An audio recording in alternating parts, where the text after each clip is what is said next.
오늘이 혹시 무슨 날인지 아십니까? 오늘 날짜가 무슨 날이죠? 7월 4일입니다. 그러니까 우리나라 경축일은 아니지만 미국의 독립기념일입니다. 사실 이제 미국 독립기념일엔 미국에서 뭐 축제도 하고 폭죽도 쏘고 또 연휴 기간으로 알고 있습니다. 근데 미국에서 살아본 적이 없기 때문에 실제로 어떻게 돌아가는지 전 잘 알지 못합니다.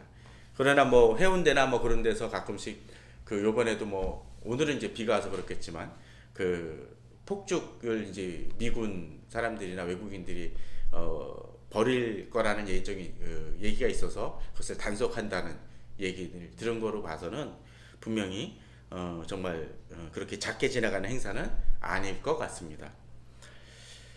사실 예전에 다니고 청년 때 다니던 그 교회가 그 교회 창립 기념일이 하필 또 7월 4일이라서 더 인상적으로 남기도 합니다. 우리나라도 그 비슷한 날이 있다라면 8월 15일 정도가 될 수 있을 것입니다. 뭐 개천절 같은 경우도 뭐 넓게 잡으면 그럴 수도 있겠지만 일단 그렇겠죠. 이번에 대체 휴일이 있어서 정말 코로나로 인한 그 답답함을 풀고자 뭐 어쩌면 여행을 가시고자 하시는 분들도 있을지 모를 것 같습니다. 뭐 저는 그걸 권장하는 게 아니라 그럴 때라도 좀 조심은 해야겠죠.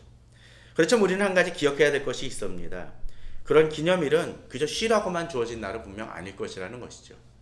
광복절이든 뭐 3.1절이든 제헌절이든 그러한 날들이 있는 이유가 뭐겠습니까?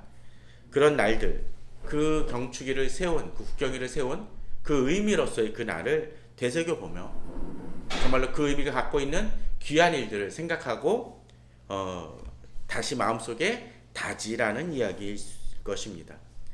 오늘 이제 10가지 재앙을 다루면서 이제 하나님은 이스라엘 백성들에게 그 단순히 애굽 사람들에게 재앙을 내리시는 것만이 아니라 그 날이 갖고 있는 또 그 일이 그 10번째 재앙이 어떤 의미를 지니고 있는지를 보여주시고자 합니다. 또 그것을 기억하라고 하십니다. 그런 점에서 그러한 의미들을 생각해 보면서 이 10번째 재앙을 마무리 지었으면 합니다. 자, 오늘 읽지는 않았지만 12장 1절에 보면 여호와께서 애굽 땅에서 모세와 아론에게 일러 말씀하시되라고 얘기하십니다. 지금까지 9가지 재앙이 있었고 이제 10번째 재앙이 시작되는 그 시점 속에서 주님은 이제 모세와 아론에게 다시 10번째 재앙에 관하여 말씀하십니다. 그런데 그 장소가 어디입니까? 애굽 땅에서라고 본문은 기록하고 있습니다.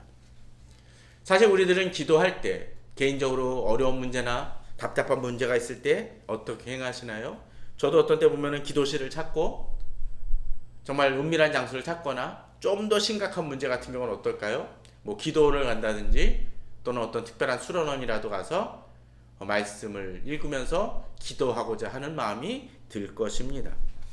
그런데 하나님은 그런 것을 통해서도 말씀해 주시고 응답해 주시지만 주님은 어디서 말씀하십니까? 애굽 땅에서라는 그 표현처럼 우리가 살고 있는 현장 또 우리가 고통받고 있는 삶의 현장 속에서도 역시 하나님은 말씀하고 계시며 또 그렇게 말씀하신다는 얘기는 우리가 처한 현실에 대해서 하나님은 외면하지 아니하시고 기억하시는 하나님이시라는 겁니다.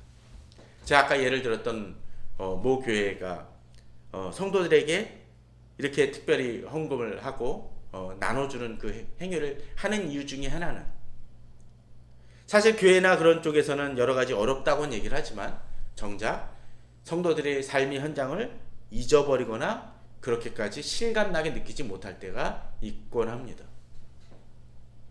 목회자이기 때문에 그런 부분을 느끼지 못하고 살아간다라면 어쩌면 목회자의 설교는 현실과는 붕 떨어져 있거나 괴리 되어지는 경우들이 있을 것입니다. 그러나 하나님은 분명히 우리들의 삶을 외면하시는 분이 아니십니다. 우리 고통받고 있고 또 아직도 바로가 버티고 있는 현장 속에서 하나님은 우리들에게 말씀하고 계시며 우리를 인도하시고 우리를 돌아보고 계시다라는 것입니다. 그리고 그래서 이제 마지막 번째인 6월절은 바로 그것을 통해서 그 구원을 통해서 이제 그 모든 사건들을 종결시키시고 이제 그들을 심판하시고자 하신다라는 것이죠. 그런 점에서 이 애굽 땅에서 말씀하신다라는 것은 중요한 의미를 지니고 있습니다. 그런데 이야기 들었던 것처럼 열 번째 재앙은 이 모든 것을 종결시키는 것인데 이 열 번째 재앙은 애굽 사람들에게 있어서 재앙이지 이스라엘 백성들에게 있어서 재앙은 분명 아니라는 것을 우리는 알고 있습니다. 아니, 기억해야 될 것입니다. 세상에 여러 가지 일들이 벌어지고 있지만 하나님 우리를 기억하시고 또 우리 하나님의 자녀라면 우리에게 그 어떤 일어나는 그 모든 일들도 단순한 재앙이나 시련으로서만 그치지는 않을 것입니다. 그런데 이 열 번째 재앙은 이스라엘 백성에게도 독특한 의미를 지니고 있습니다. 자, 곰곰이 생각해 보십시오. 우리가 지난번에까지 9가지 재앙을 다루면서 이런 것을 좀 보지 않았습니까? 이 9가지 재앙들은 구분하는 것에 따라서 조금씩 달라진다는 얘기를 했습니다. 첫 번째 재앙에서 세 번째 재앙은 지팡이를 모세가 사용했던 모습들이 있었고 또 이집트 애굽의 마술사들이 등장하기도 합니다. 또 그리고 애굽 땅과 정확하게 성경에 나타나진 않긴 하지만 애굽 땅과 이스라엘 땅, 이스라엘 민족이 거하는 땅 모두에 임합니다. 나일강에 물이 그려있고 또 개구리 떼기도 그랬던 것 같습니다. 또 이 문제까지는 그러했던 것 같습니다. 그런데 이제 네 번째 재앙부터 여섯 번째 재앙은 이집트 땅에만, 애굽 땅에만 임한다라고 되어 있습니다. 또 거기서는 지팡이 사용도 없죠. 또 일곱 번째에서 아홉 번째 재앙은 또 어떻습니까? 역시 이번에 또 지팡이가 사용되어지지만 또 애굽 땅에서만 임합니다. 자, 그런데 여기서 한 가지 이제 독특한 모습들이 하나 벌어집니다. 애굽 땅에만 임하는 이 재앙이 이 열 번째 재앙에서는 어떻게 행합니까? 이스라엘 땅에서 일어납니까? 일어나지 않습니까? 일어납니다. 이스라엘 백성들에게 있어서 지금까지 아홉 번째 재앙까지는 할 일이 있었습니까? 없었습니까? 없었습니다. 아무것도 할 일이 없었어요. 물론 첫 번째, 세 번째 재앙까지는 좀 귀찮은 면이 있고 그들에게도 부담이 되고 어려운 문제가 발생했을지 모르지만 네 번째 재앙부터 아홉 번째 재앙까지는 이스라엘 백성들에게 애굽 땅에서만 일어나는 거니까 글자 그대로 강 건너 불구경 같았을 것입니다. 그에 반해서 또 이제 애굽 사람들 입장 속에서 어떻습니까? 이제 일곱 번째 재앙부터 해서는 일곱 번째 재앙과 아홉 번째 재앙은 어느 정도 피할 수 있는 근거가 조금은 있었죠. 그죠? 일곱 번째 재앙 같은 게 특별히 그러했습니다. 어떠했습니까? 우박이 떨어지니까 어떻게 하면 되나요? 자기 집안에 들어가면 가축과 종들을 보호할 수 있었던 면이 있었습니다. 좀 더 지혜로운 사람들은 어떻게 할까요? 염치불구하고 애굽 땅에 머물지 아니하고 소문을 듣고 어디로 갔으면 될까요? 고센 땅으로 가서 이스라엘 백성들이 거하는 고센 땅으로 가서 거하면 피신하면 그들에게 당하는 재앙을 밭에 있는 물건들은 어쩔 수 없을지 모르지만 최소한 어쩔지 모르지만 그들이 피하고 목숨을 부지하는데 도움을 받을 수 있었습니다. 그런데 이제 이 열 번째 재앙은 어떻습니까?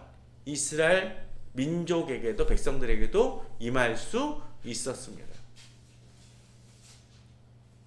그럼 어떻게 해야 되나요? 이제 오늘 본문에 나온 것처럼 문설주에 피를 바르고 어린 양을 잡아서 피를 바르고 그러하면 어떻게 하나요? 이제 아침까지 문 밖에 나가지 않고 그 안에 거한다라면 이제 죽음을 갖고 오는 그 천사의 그 손길을 피할 수 있게 됩니다. 저는 이 본문을 보면서 갑자기 그런 생각이 들었습니다. 교회 생활도 어쩌면 그런 것이 아닌가라는 생각을 해봅니다. 단순히 교회를 다니는 것만으로도 여러 가지 은혜를 받을 수 있습니다.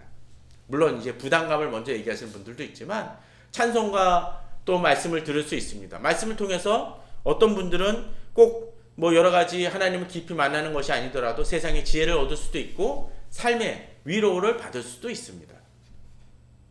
또 여러 가지 뭐 상담이라든가 그런 것들을 통해서 위로를 받을 수도 있을지도 모르겠죠. 또 집안이 어려운 분들은 교회 여러 가지 구제를 통해서 도움을 받을 수도 있을 것입니다. 그러나 교회는 그것만으로는 되어지지 않습니다. 무엇이 필요합니까? 바로 예수 그리스도를 만나서 거듭남이라는 그 과정, 또 하나님의 자녀가 된다라는 그 은혜의 길을 알지 못한다라면 지금까지 받은 여러 가지 부수적인 은혜와 복들은 어쩌면 심지어 기도함을 통해서 여러 가지 자기가 구하던 것들이 응답되어지는 축복이 임한다 할지라도, 또 질병이 떠나간다 할지라도 예수 그리스도를 만나지 못했다라면 그의 교회 생활은 사실상 무의미할 것입니다. 이 10번째 재앙을 언급하는 이유도 마찬가지입니다. 이런 9가지 재앙은 피할 수 있을지 모르겠습니다. 단순히 그들이 이스라엘 백성이라는 이름만으로도 애굽 땅에서 굳이 살던 사람이 아니라면 그 재앙은 피할 수 있었습니다. 그러나 10번째 재앙이 다른 것처럼 어린 양을 잡고 피를 바르고 그 안에 그 집안에 거할 때만 보호되는 것처럼, 또 그럴 때에만 살아서 그 출애굽을 해서 약속의 땅으로 나아갈 수 있는 것처럼 우리들의 신앙도 마찬가지라는 것입니다. 주변에 교회를 다니는 사람 참 많이 있습니다. 그러나 정작 주님을 만남이 없다라면 그 모든 것은 헛것이 될 것입니다. 어제 지인이 그런 거를 보내주더라고요. 한동안 교회를 나가지 않고 교회를 어떤 상처나 여러 가지 문제로 인해서 교회를 떠난 사람들이 왜 떠나는가라는 것에 대해서 이야기를 하는 장면들을 다큐멘터리를 담은 것을 잠깐 유튜브로 보게 되었습니다. 근데 그런 생각들을 해봅니다. 여러 가지 아픔과 고통이 있지만 참 많은 경우에 그들이 떠나간 것은 여러 가지 교회에서 받은 상처나 문제들로 인한 떠남이지 하나님과의 관계가 끊어진 것은 아니라는 거예요. 맞습니다. 사실 우리의 여러 가지 죄나 많은 것들로 인해서 우리가 넘어지고 실패하고 세상으로 조롱받을 수 있을지 모르지만 우리가 그 속에서도 한 가지 끊지 말아야 될 것이 분명히 있습니다. 하나님과의 관계이고 우리에게 구원이라는 것입니다. 세상이 우리를 비난하고 너희 세상이 우리가 지은 죄를 용서하지 않는다 할지라도 우리가 예수 그리스도를 만났다라면 하나님만은 우리를 용서하시고 우리를 다시 일어날 수 있는 힘을 주십니다. 물론 오해는 마십시오. 그 죄에 대해서 묵과하고 내가 지은 죄를 내가 하나님께서 용서받았으니까 난 마음대로 살아야 된다는 얘기를 드린 것이 결코 아닙니다. 우리 구원의 문제는 그 어느 것보다도 절실하며 끊어지지 않는 문제라는 것을 얘기 드리는 것입니다. 우리가 신앙만큼은 하나님과의 관계, 교회를 다니면서 절대 이것만큼은 분명히 반드시 올바르게 세워져야만 그 신앙생활이 의미가 있다라는 것입니다. 오늘 10번째 재앙이 바로 그렇습니다. 지금까지 9가지 재앙을 모두 통과하고 잘 보호되었던 사람이라 할지라도 하나님이 명하신 대로 어린 양의 피를 바르고 그 안에 거하지 않으면 죽을 수밖에 없는 존재가 일 수밖에 없는 것처럼 아무리 은혜로 살아간다 할지라도 바로 예수 그리스도의 관계가 형성되어진 바로 십자가에서 죽으신 그 주님을 믿지 않는다라면 그의 삶은 무의미하다라는 것을 우리는 기억해야 될 것입니다. 23절에 그래서 그렇게 얘기합니다. 여호와께서 애굽 사람들에게 재앙을 내리려고 지나가실 때 문인방과 좌우문설주의 피를 보시면 여호와께서 그 문을 넘으시고 멸하는 자에게 너희 집에 들어가서 너희를 치지 못하게 하실 것임이라고 되어 있습니다. 물론 이 행위가 이 9번째 재앙까지는 아무것도 행하지 않고 이제 10번째 재앙에서는 유일하게 행하지만 사실 이 10번째 이 피를 바른다고 해서 남들보다 좀 더 낫습니까? 행위로 구원받는 겁니까? 아닙니다. 그저 은혜로 하는 것일 뿐입니다. 아무리 선물이 좋은 것이고 그렇게 되어진다 할지라도, 그것이 은혜로 주어지고 정말 값없이 주어지는 것이라 할지라도 받는 행위는 우리가 해야 됩니다. 바로 구원은 그거와 같습니다. 우리에게 하나님께서 선한 일을 행하야만, 하나님의 기준에 도달해야만 구원을 받는다고 얘기하시는 것이 아니라, 최소한 우리가 그 구원을 감사하게 받고자 하는 그 마음의 열림, 결단이라는 그 과정만큼은 우리에게 필요하다라는 것입니다. 물론 그리스도인이라고 선한 행위를 하지 말라는 것입니까? 그건 아닙니다. 선한 행위를 하는 이유가 뭐죠? 바로 구원받은 그 기쁨이 있기 때문에 자발적으로 나오는 것입니다. 의무감으로 행하는 것이 아니라는 거죠. 그런 차원에서 우리 선한 행위는, 말씀을 따라서 하는 행위는 차원이 다릅니다. 그것을 우리는 구분할 수 있어야 됩니다. 사실 많은 교회가 의무감으로 그것을 시키니까 이것이 짐이 되어지고 어려움이 되어지고, 이것을 해야만 교회를 갖고 뭔가 하나님과의 관계가 형성되어지고 하나님한테 칭찬받을 것처럼 착각하는 어리석음을 성도들에게 심어준다라는 것이 아니라는 겁니다. 기쁨으로 할 수 있어야 됩니다.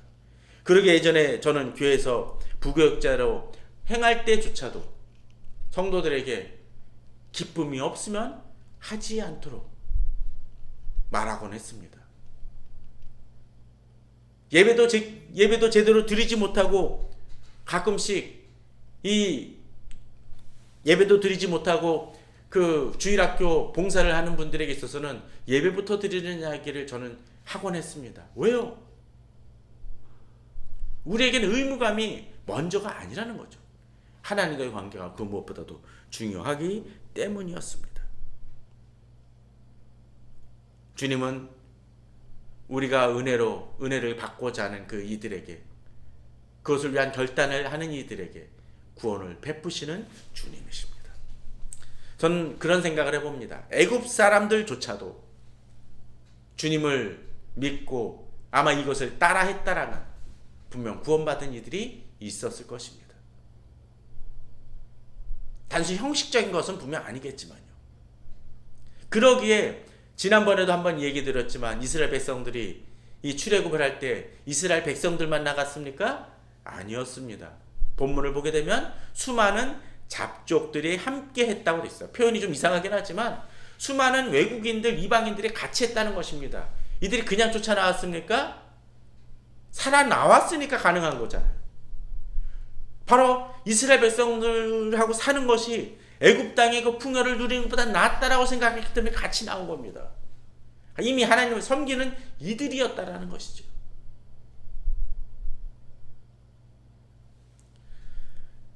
바로 이스라엘 백성이라 할지라도 이 주님의 이 10번째 재앙에 있어서는 그것을 쫓았던 것처럼 우리들의 신앙도 바로 그러해야 될 것입니다. 그런데 이것은 단순히 우리가 구원은 한 번으로 이루어지는 것이지만, 이것이 우리의 삶의 중심이고 우리 신앙의 중심임을 기억해야 됩니다. 그러기에 24절에서 이렇게 얘기하죠. 너희는 이 일을 규례로 삼아 너희와 너희 자손이 영원히 지킬 것이니. 무슨 얘기입니까?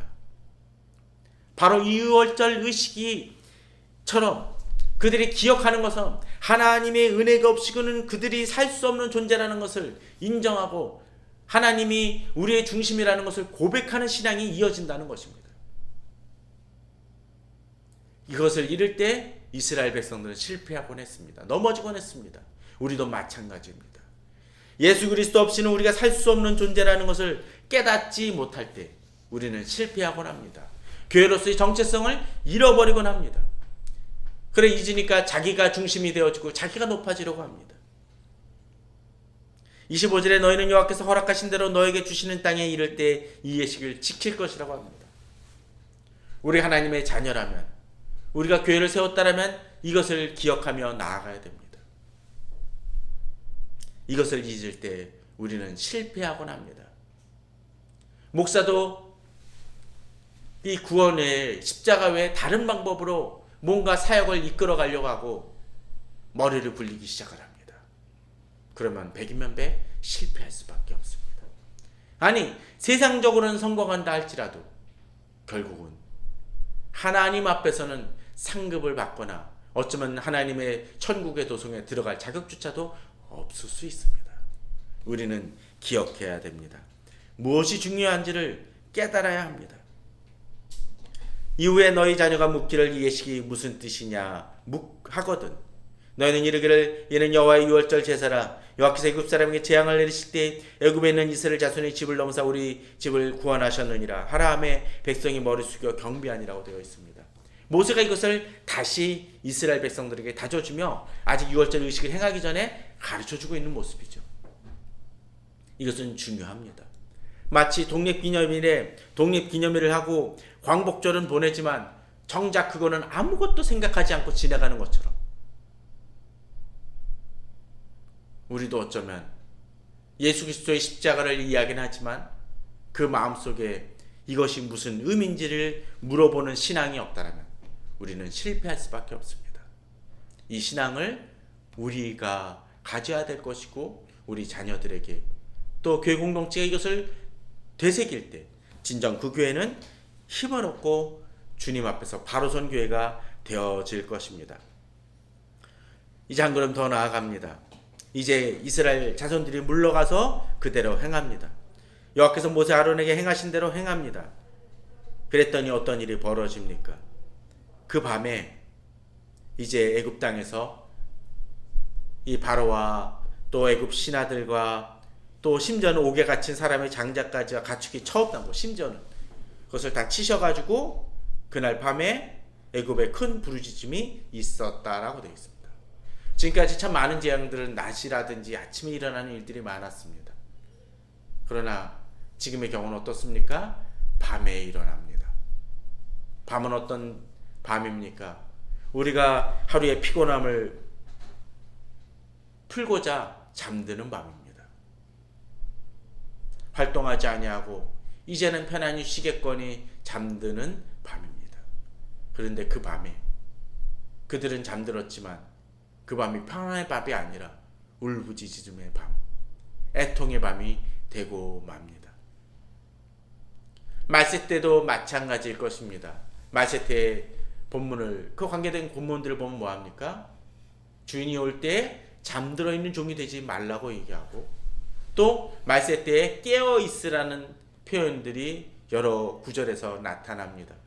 왜 그렇습니까? 어쩜 우리들도 그럴 수 있다라는 것입니다. 세상 삶에 휘둘려서 정말 기억해야 될 것들을 잊어버리고 그렇게 살아갈 때 마치 잠들어 있는 것처럼 살아나갈 때 어쩌면 우리들의 그 밤은 깨어있지 못함으로 인해서 고통의 밤이 될 수 있습니다. 아니 저는 깨어있는데요 라고 이야기할지 모르지만 정작 이 시대는 사람들의 의식을 마비시키고 세상의 가치가 더 중요한 것처럼 우리들을 쇠뇌시키고 무감각하게 만듭니다. 우리는 주님의 말씀으로 인해서 깨어 있어야 할 것입니다.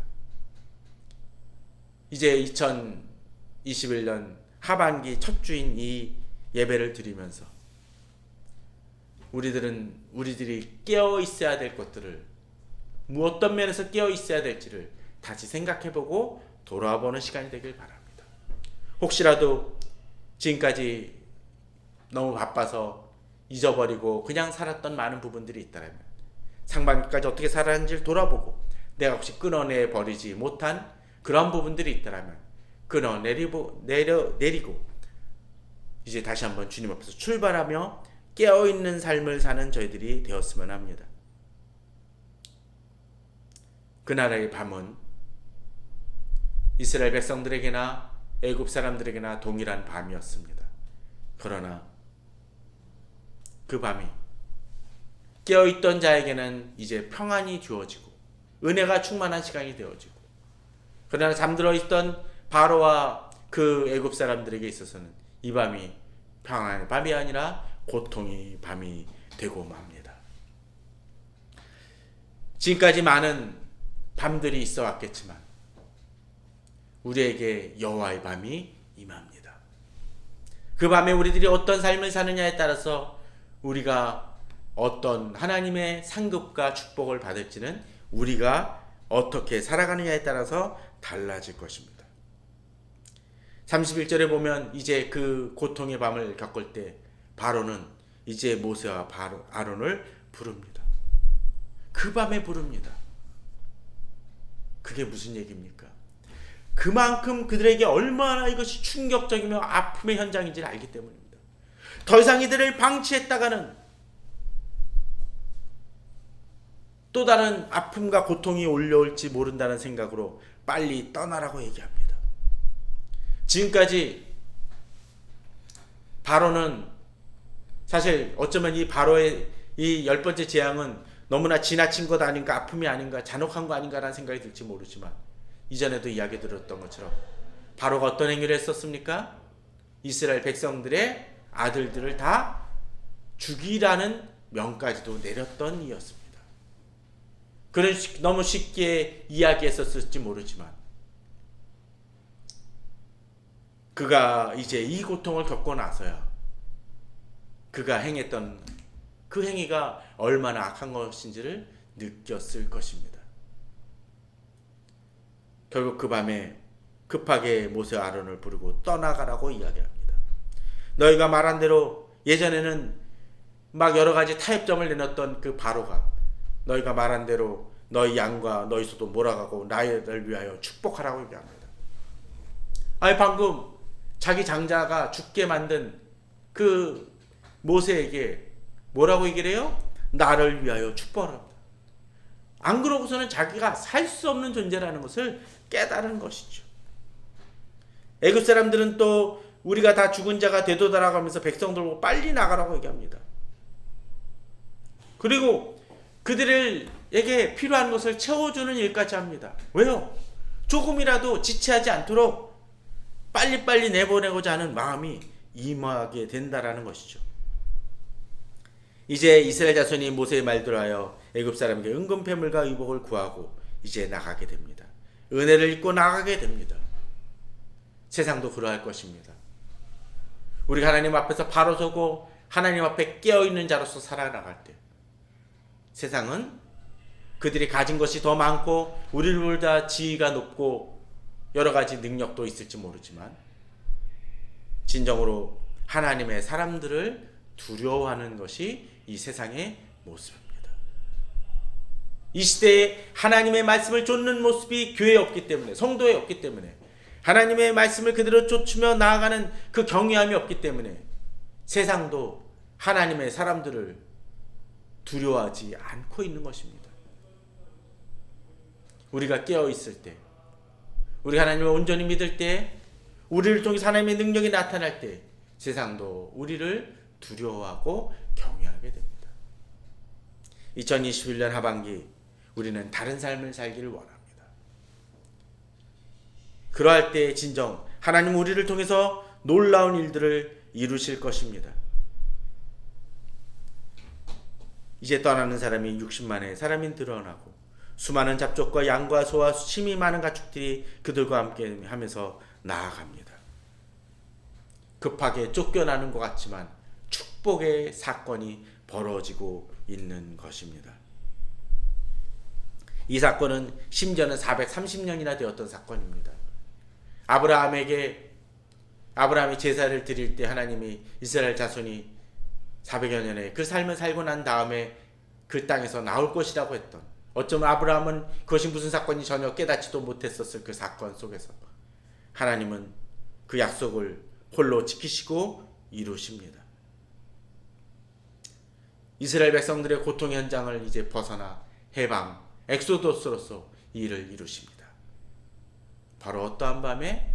여호와의 밤이 임할 때예요.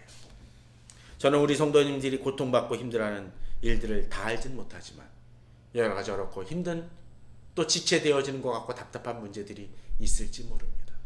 그러나 어쩌면 우리 성도님들이 지금 거쳐가는 과정이 10가지 재앙 중에서 5번째 그 과정을 겪고 있는지도 모릅니다.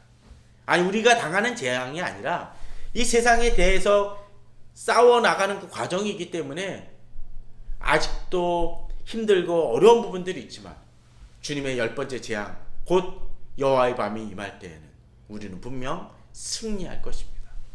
하나님은 우리를 어떻게 인도하시고 축복하신지를 경험하게 될 것입니다. 그러기에 우리 성도님들 지치지 말고 나아가시기 바랍니다. 어쩌면 하반기에 주께서 응답하시고 여호와의 밤을 통해서 우리에게 축복을 내주신 놀라운 일들을 경험하실지도 모릅니다. 아니면 좀 더 걸릴지도 모르겠죠. 아니면 내일 응답이 있을지도 모를 것입니다. 그러나 진정으로 6월절에 양의 그 피를 바르는 것처럼 우리가 하나님 곧 예수 그리스도의 그 십자가 사건 외에는 소망이 없음을 붙들고 나아갈 때 분명 주님은 우리에게 놀라운 은혜와 축복을 내려주실 것입니다. 그러한 믿음으로 올 하반기도 주와 함께 동행하시는 우리 성도님들 되시기를 주님의 이름으로 축원합니다.